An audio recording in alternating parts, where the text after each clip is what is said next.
Hello students, a very good evening to all of you. Now today we will discuss again the internal section of human heart. Let's start the internal section of heart. Students, human heart is a myogenic. Human heart is a myogenic. Myogenic means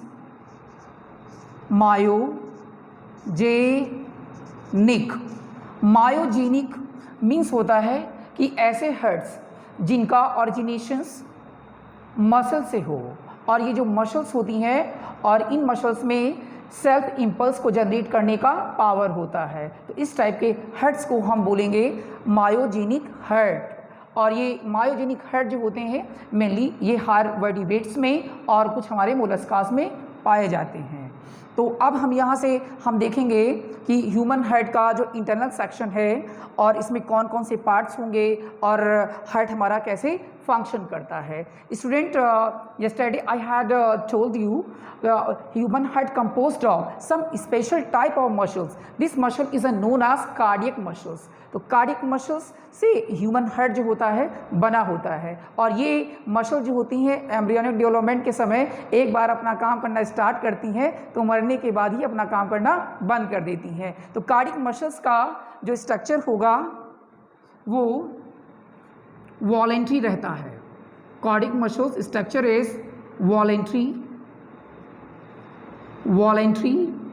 and function is involuntary.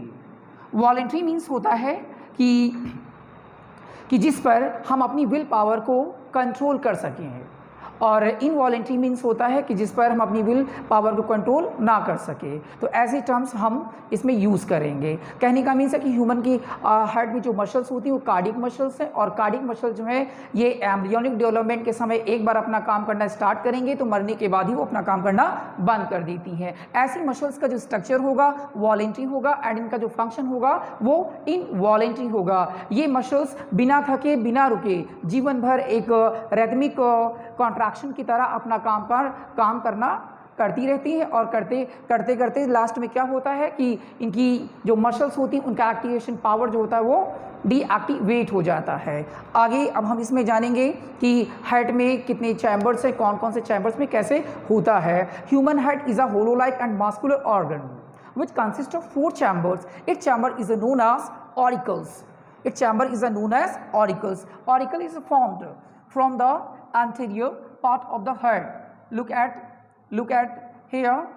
Right auricle is here and left auricle is here, and ventricle is here. Right ventricle and left ventricle. Student, look at the both clearly. Human heart consists of 4 chambers. Its chamber is known as auricles and ventricles. From the upper side chamber known as, देखिए, right auricle and left auricle, right ventricles and left ventricles. जो auricles हैं, auricle का जो size है वो smaller है and ventricles का जो साइज़ है वो लार्जर है। अब यहाँ से हम देख रहे हैं कि कौन कौन से जो हमारे चैम्बर्स हैं इनके बीच में वॉल प्रेजेंट है और इनके अंदर ब्लड कैसे आ रहा है और ब्लड कैसे बॉडी से पंप किया जा रहा है। तो इंटरनली सेक्शंस में अगर हम ह्यूमन हार्ट को डिवाइड करेंगे तो इसकी मसल्स 3 पार्ट में डिवाइड होंगी।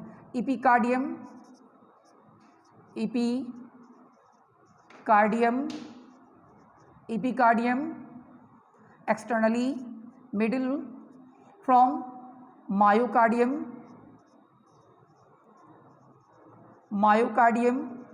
and internally endocardium। कहने का मीन्स है कि ह्यूमन हार्ट का अगर हम सेक्शनल कट करेंगे तो इसमें 3 पार्ट्स की मसल जो होंगे 3 पार्ट में दिखाई देंगे। इपिकार्डियम, मायोकार्डियम एंड इंडोकार्डियम, ये सारी मसल जो होंगे हार्ट में फंक्शनेट करेंगे। इपिकार्डियम आउटर साइड में होगा, मायोकार्डियम मिड साइड में होगा और इंडोकार्डियम जो होगा वो इंटरनली सबसे इनर साइड में होगा। अब यहाँ से हम देख रहे हैं कि कैसे इस चैम्बर्स में ब्लड की फिलिंग हो रही है और इसमें कैसे हार्ट में कॉन्ट्रैक्शन स्टार्ट होगा और कैसे इन चैम्बर्स में ब्लड की रीफिलिंग होगी।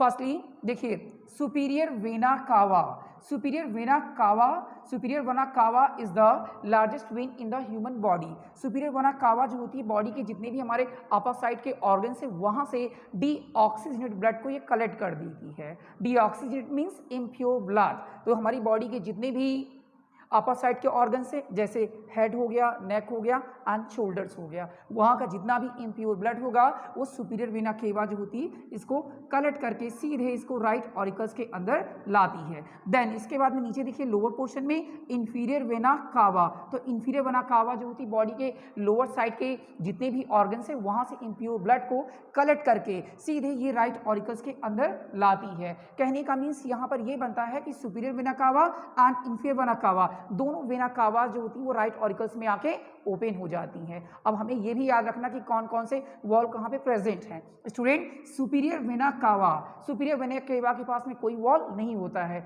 बिकॉज इसके पास एक ट्राइंगल ओपनिंग होती है, ट्राइंगल फॉर्म में इसकी ओपनिंग होती है। तो जैसे ये ब्लड को रिसीव करके राइट ऑरिकल में ले आती है तो इसके जो ट्राइंगल ओपनिंग है उसको क्लोज हो जाती है। इसका मीन्स है कि बैक फ्लो ना होने पाए।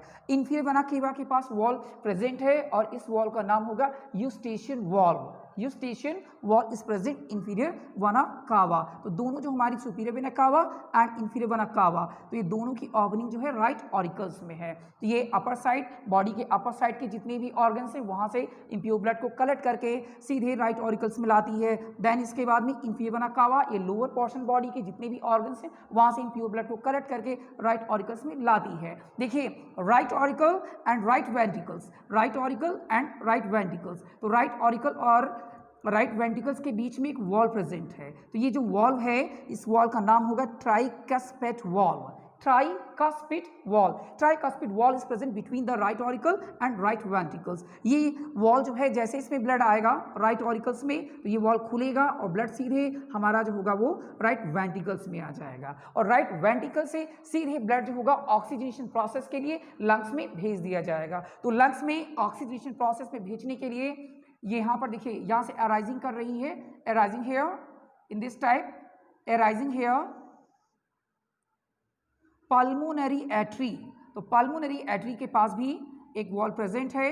This wall is known as semi lunar valve. Let us label here semi lunar valve. Semi lunar valve is open here. तो ध्यान दीजिएगा यहाँ से कि सेमी ल्यूनर वॉल की जो ओपनिंग है ये सीधे ये पल्मोनरी एट्रीज के पास है। तो पल्मोनरी एट्रीज की जो ओपनिंग है राइट वेंट्रिकल से यहाँ से राइजिंग कर रही है। तो सीधे देखिए एक लेफ्ट में जा रही है, लेफ्ट लंग्स की तरफ लेफ्ट पल्मोनरी एट्री होगी और एक यहाँ से देखिए राइट पल्मोनरी एट्री है। तो ये लेफ्ट लंग के अंदर लेकर जा रही है, ओपन हो रही है ब्रांचेस में और ये राइट पल्मोनरी एट्री जो होगी राइट लंग्स में जाके 3 ब्रांचेस में डिवाइड हो जाएगी। अब कहने का मीन्स है जो इसमें पल्मोनरी वर्ड आया है तो पल्मोनरी वर्ड जो है वो लंग्स से रिलेटेड है। तो जैसे ही ब्लड लंग्स में जाएगा तो लंग्स में ऑक्सीजनेशन प्रोसेस होगा। ऑक्सीजनेशन प्रोसेस मीन्स क्या स्टूडेंट, आपको पता होगा कि लंग्स हमारे क्या होते हैं। लंग्स जो हमारे वन पेयर होते हैं और इनका मेन फंक्शन होता है गैसेस को एक्सचेंज करना एंड ये ऑप्टिमाइज गैसेस को करते हैं। कहने का मीन्स है कि ऑक्सीजनेशन प्रोसेस में जो ब्लड की हीमोग्लोबिन होती है, ये ब्लड की हीमोग्लोबिन जो होगी वो ऑक्सीजन के साथ में रिएक्शन करके ब्लड हमारा ऑक्सी हीमोग्लोबिन में कन्वर्ट हो जाएगा। ब्लड हमारा ऑक्सी हीमोग्लोबिन में कन्वर्ट हो जाएगा एंड कार्बन डाइऑक्साइड जो होगी वो डिफ्यूज होकर बॉडी से बाहर निकल जाएगी। तो ये प्रोसेस सीधे लंग्स के अंदर हो रहा है और ब्लड हमारा आफ्टर ऑक्सीजनेशन प्रोसेस ब्लड हमारा रिटर्न बैक करेगा। तो ब्लड को रिटर्न बैक करने के लिए देखिए जैसे ब्लड वहाँ से रिटर्न करेगा तो वहाँ से लाने के लिए देखिए लेफ्ट पल्मोनरी वेन्स हैं। तो लेफ्ट पल्मोनरी वेन्स जो होंगी ये सीधे लंग से ब्लड को वापस ला रही हार्ट के अंदर। तो देखिए ये लेफ्ट पल्मोनरी वेन्स है एंड दिस टाइम में राइट पल्मोनरी वेन्स है। ये राइट लंग से ला रही हैं और ये लेफ्ट पल्मोनरी वेन जो होती लेफ्ट लंग से ला रही है। देखिए ये आगे से खुली होती और ये पीछे से खुली होती। तो ये दोनों की जो ओपनिंग है ये लेफ्ट ऑरिकल्स में है। तो ब्लड जितना हमारा ऑक्सीजनेटेड होगा वो लेफ्ट ऑरिकल्स में आके रिसीव हो जाएगा। देन देखिए left auricle and left ventricles के बीच में एक वॉल प्रेजेंट है। This wall is also known as mitral wall. Mitral wall, left auricle and left ventricles के बीच का जो वॉल्व है माइट्रल वॉल्व, तो mitral valve also known as bicuspid valve. कहने का मीन्स है कि ये माइट्रल वॉल्व को हम बाइकस्पेड या बाइकस्पेड वॉल्व बोलते हैं, बाइकस्पेड वॉल्व। अब यहाँ से ब्लड सीधे लेफ्ट ऑरिकल से लेफ्ट वेंट्रिकल्स में आ जाएगी। स्टूडेंट ये याद रखना कि लेफ्ट वेंट्रिकल्स की जो वॉल होती बहुत ही ज़्यादा मजबूत होती है। इसका रीज़न जब ब्लड इसमें लेफ्ट ऑरिकल से लेफ्ट वेंट्रिकल्स में आएगा तो ब्लड यहाँ से पंप किया जाएगा। तो ब्लड को पंप करने के लिए देखिए यहाँ से अराइजिंग कर रहा है अरोटा, यहाँ से ऐसे in this way aorta is arising है, यहाँ से अरोटा जो होगा अराइजिंग करेगा। तो अरोटा के पास में भी सेमील्यूनर वॉल प्रेजेंट है, अरोटा के पास में भी सेमील्यूनर वॉल प्रेजेंट है। तो जैसे ही ब्लड यहाँ पे लेफ्ट वेंट्रिकल्स में आएगा तो इसका प्रेशर जो होगा वो बढ़ जाएगा। तो प्रेशर बढ़ने के बाद में ये जो सेमील्यूनर वॉल है वो ओपन होगा और ब्लड जो होगा सीधे अरोटा के थ्रू बॉडी के जितने भी ऑर्गन्स हैं, टिश्यूज हैं, वहाँ पर ऑक्सीजन ब्लड जो होगा वो सप्लाई कर दिया जाएगा। तो अपर साइड में असेंडिंग अरोटा होगा और लोअर साइड में डिसेंडिंग अरोटा होगा। ये अपर साइड के बॉडी के जितने भी ऑर्गन्स और टिश्यूज है वहाँ पे सप्लाई करेगा। देन इसके बाद में डिसेंडिंग अरोटा जो होगा लोअर साइड के जितने भी ऑर्गन्स एंड टिश्यूज है वहाँ पे ऑक्सीजन ब्लड को रिसीव करवाएगा। ऐसे पूरा ब्लड जो होगा डिस्ट्रीब्यूट हो जाएगा। अब यहाँ से हम देखेंगे कि हार्ट में इम्पल्स कैसे जनरेट होती। मैंने आपको बोला था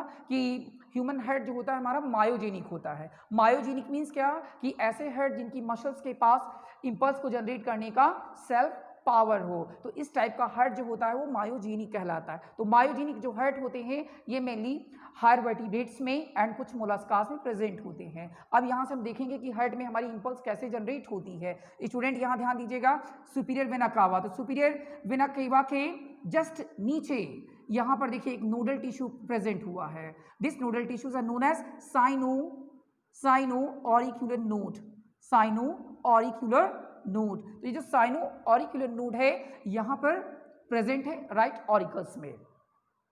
साइनो ऑरिक्यूलर नोड जो है राइट ऑरिकल्स में प्रेजेंट है। तो इसका जो नोडल टिश्यू है और इसकी नोडल टिश्यू में कुछ स्पेशल टाइप की मसल्स हैं। तो ये जो मसल्स हैं वो इम्पल्स को सेल्फ अपने आप से जनरेट कर देती है। तो जैसे इसकी इम्पल्स जनरेट होगी तो ये सीधे यहाँ से देखिए राइट ऑरिकल से स्टार्ट हुई, राइट ऑरिकल से सीधे कहाँ पहुँचेगी, लेफ्ट ऑरिकल्स में इसकी इम्पल्स पहुँच जाएगी और इसके अंदर कॉन्ट्रैक्शन स्टार्ट हो जाएगा। देन इसके बाद में ये इम्पल्स यहाँ से देखिए सीधे यहाँ से ऐसे नोड से स्टार्ट हुई, सीधे इम्पल्स यहाँ पहुँचेगी एवी नोड के पास में। इस नोड का नाम होगा एट्रियोवेंट्रिकुलर नोड और सीधे इम्पल्स जो होगी इस एवी नोड के पास आ जाएगी। तो एवी नोड जो है ये देखिए यहाँ से एवी नोड क्यों कहाँ पे प्रेजेंट है, देखिए ये राइट ऑरिकल और ये राइट वेंट्रिकल के थोड़ा सा देखिए यहाँ पे बिल्कुल नीचे से प्रेजेंट है, ये दोनों के बीच में है, तो इसीलिए इसका नाम रखा गया एट्रियोवेंट्रिकुलर नोड और इम्पल्स सीधे यहाँ तक आ जाती है।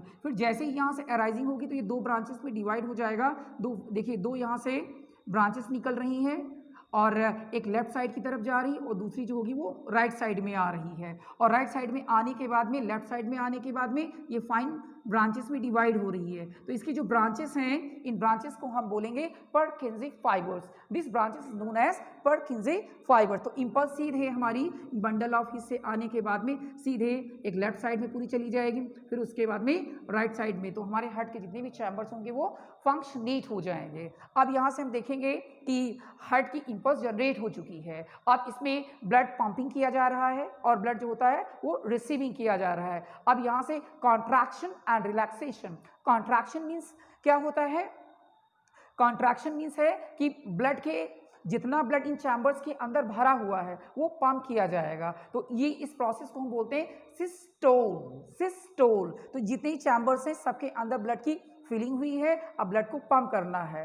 तो हार्ट में कॉन्ट्रैक्शन स्टार्ट होगा। तो कॉन्ट्रैक्शन मीन्स क्या, उसका प्रेशर हाई हो जाएगा और ब्लड जितने चैम्बर्स में भरा हुआ है वो पंप कर दिया जाएगा। देन उसके बाद में जहाँ से पंप किया गया है अब वहाँ से होगा रिलैक्सेशन। तो ब्लड भरने के बाद में इसमें ब्लड भरा जाएगा उन चैम्बर्स में, तो उस प्रोसेस को हम बोलेंगे डायस्टोल। कहने का मीन्स है कि हार्ट के अंदर कॉन्ट्रैक्शन एंड रिलैक्सेशन हो रहा है। तो contraction is known as systolic and relaxation is known as diastolic. तो ये कॉन्ट्रैक्शन मीन्स होगा कि जो इनके चैम्बर्स में ब्लड भरा हुआ है वो पंप किया जा रहा है और रिलैक्सेशन मीन्स है कि ब्लड में जिन चैम्बर्स में ब्लड पंप कर दिया गया, उनमें फिर से रैपिड फिलिंग हो रही है और उस प्रोसेस को हम बोलते हैं डायस्टोलिंग। स्टूडेंट आपको ये भी याद रखना कि हमारी हार्ट बीट कहाँ से स्टार्ट होती है, राइट ऑरिकल से स्टार्ट होती है। तो राइट ऑरिकल्स में हमारी हार्ट बीट स्टार्ट हुई, राइट से कहाँ गई, लेफ्ट ऑरिकल्स में गई, लेफ्ट ऑरिकल से कहाँ पहुंचेगी, एवी नोड के पास, एवी नोड के पास से कहाँ पहुंचेगी, बंडल ऑफ हिस में। तो ये हिस देखिए यहाँ से दो ब्रांचेस निकलती,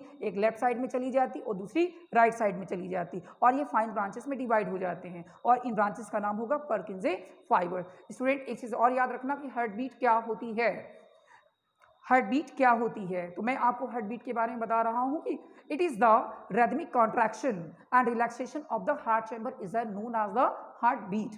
Now I repeat my topic once again. The human heart is a hollow-like and muscular organ which is situated between the two lungs.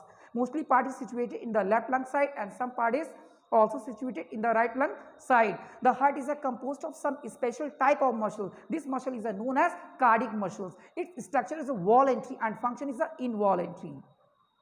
Then human heart consists of four chambers. Its upper chamber is known as auricles and lower side chamber known as ventricles. Auricle means receiving and ventricle means pumping. So auricle is known as pumping chamber.